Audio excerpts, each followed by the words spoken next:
Kasus penembakan yang dialami Rini Wulandari jadi sorotan publik nasional.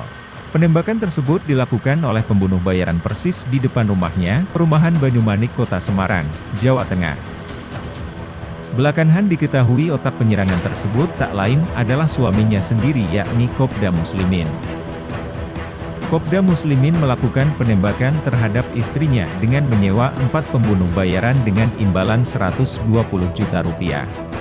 Ternyata, aksi pembunuhan Kopda Muslimin terhadap istrinya sudah dilakukan sebanyak 4 kali. Namun Indonesia tak bakal membahas peristiwa tersebut. Lebih jauh Indonesia bakal menyajikan kisah pembunuh bayaran Indonesia selama 2 dekade terakhir. Selengkapnya, mari saling menerima.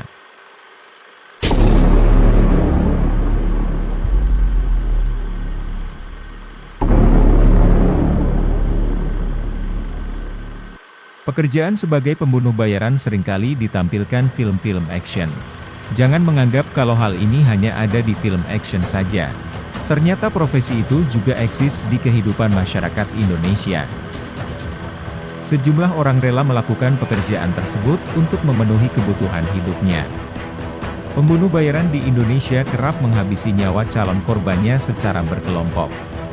Mereka sering pula menggunakan cara-cara kejam untuk membunuh target korbannya, yang pemicunya karena urusan bisnis, percintaan, hingga alasan politik. John K. Tan Heri Tantono, bos PT Sanesteel, menjadi korban pembunuhan sadis. Ia meninggal dunia dengan luka tusuk di sekujur tubuhnya. Kasus pembunuhan pada tahun 2012 ini melibatkan belasan orang dari kelompok John K., kelompok preman dari Maluku. Dalam persidangan, John K. kemudian dinyatakan bersalah dan divonis 12 tahun penjara. Namun, di tingkat kasasi MA, hukumannya ditambah menjadi 16 tahun penjara. Mula Warman. Kasus pembunuhan Hakim Agung MA, Mahkamah Agung, Syarifuddin Kartasasmita yang terjadi pada 2001 ini juga sempat menggemparkan masyarakat. Syarifuddin Kartasasmita dihabisi nyawanya oleh 2 orang pembunuh bayaran, yakni Mula Warman dan Noval Hadad atas perintah Tommy Soeharto. Kasus pembunuhan itu terjadi lantaran adanya kasus tukar guling Goro Batara Sakti yang masuk dalam Yayasan Soeharto. Atas kasus tersebut, pengadilan memvonis putra Presiden Soeharto tersebut bersalah dengan hukuman penjara 15 tahun. Gunawan Santoso. Dia merancang pembunuhan dengan sangat mengerikan terhadap Budi Harto Angsono, mantan mertuanya sendiri, pada 19 Juli 2003. Gunawan tega menghabisi nyawa Direktur Utama PT Aneka Sakti Bakti tersebut, lantaran sakit hati dipenjarakan oleh sang korban. Boyd Harto Angsono dibunuh dengan cara ditembak dari jarak jauh oleh 4 marinir yang disewa oleh Gunawan Santoso. Kasus ini menjadi salah satu insiden pembunuhan terkejam di Indonesia. Sang pelaku juga sempat melarikan diri berkali-kali. Eduardus Endoko MBT. Pada tahun 2009, Nasruddin Zulkarnaen, Direktur BUMN PT Putra Raja Wali Banjaran, PRB, dibunuh oleh pembunuh bayaran yang disewa Wiliardi Wizar.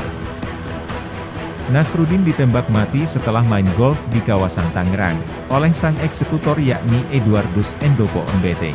Kasus pembunuhan tersebut melibatkan mantan Ketua Komisi Pemberantasan Korupsi, KPK, Antasari Azhar.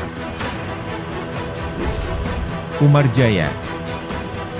Pria ini merupakan salah satu pembunuh bayaran di Provinsi Sumatera Barat. Umar diketahui telah menghabisi nyawa pemilik salah satu kampus di Sumatera Barat, pada tahun 1996. Pekerjaan itu Umar lakukan bersama rekan-rekannya. Saat ini rekan Umar sudah meninggal dunia. Dalam kejadian itu Umar menjalani hukuman penjara selama 11 tahun dan baru menghirup udara bebas pada 2011. Tidak hanya membunuh, Umar juga diketahui pernah beberapa kali tersandung kasus perampokan. Dalam aksinya Umar kerap membunuh korbannya dengan sadis dan kejam. Iwan Cepi Murtado. Berbeda dengan Umar asal Sumatera Barat, Iwan merupakan salah satu pembunuh bayaran berdarah dingin. Kasus yang dilakukan Iwan sempat membuat Indonesia gempar. Iwan diketahui beberapa kali telah melakukan pembunuhan pengusaha kaya, di mana Iwan menjadi suruhan para pembesar di negeri ini. Iwan dikenal sangat lihai dalam membidik korbannya. Sebelum melakukan pekerjaannya, Iwan terlebih dahulu mengamati calon korbannya jauh-jauh hari sebelumnya. Bahkan, Iwan mempelajari gerak-gerik calon korban yang akan menjadi sasarannya. Setelah mengetahui secara rinci calon korbannya, Iwan langsung mengeksekusi calon korban hingga tewas. Gatot Supiartono. Kasus pembunuhan juga menimpa Holly Angela Hayuwinanti. Kasus ini terjadi pada tahun 2013.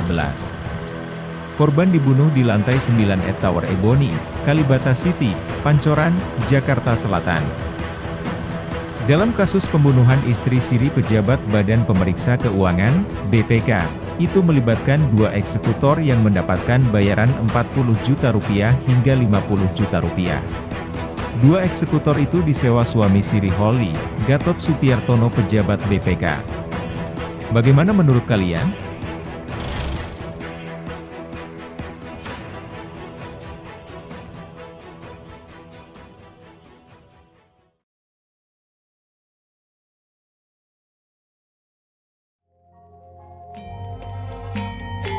Sejatine nang ati sira isih ana sarep. Babagan iki ora angel yen kabeh mau gelem belajar. Ana kidung ing kadang mati,